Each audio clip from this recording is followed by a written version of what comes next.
ఒక కేసు విషయంలో వేరే మహిళకు తోడుగా వచ్చిన తనపై పోలీసులు దాడికి పాల్పడ్డారని ఓ మహిళ ఇబ్రహీంపట్నం పోలీస్ స్టేషన్ ముందు ఆందోళన చేపట్టింది. ఎస్ఐ సిబ్బంది తన పట్ల దురుసుగా ప్రవర్తించారని, బూటుకాలతో తన్నేరని ఆవేదన వ్యక్తం చేశారు. పెద్ద వయసు అని కానీ, మహిళ అని కానీ చూడకుండా బూటుకాలతో తన్నిన విషయంపై విచారణ జరపాలని ఆమె డిమాండ్ చేసింది. ఈ విషయంపై విజయవాడ పోలీస్ కమిషనర్ కు ఫిర్యాదు చేస్తామని తెలిపింది. కాగా మహిళపై దాడి చేసిన ఎస్ఐపై చర్యలు తీసుకోవాలని దళిత సంఘాలు డిమాండ్ చేశాయి. ఈ మేరకు పోలీస్ స్టేషన్ ముందు దళిత సంఘాల నేతలు నిరసన చేపట్టారు.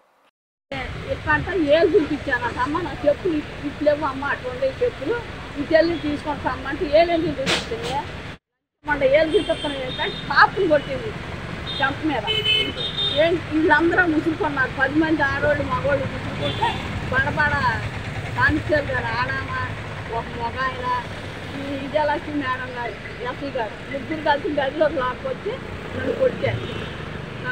ఎట్ట కొట్టారు?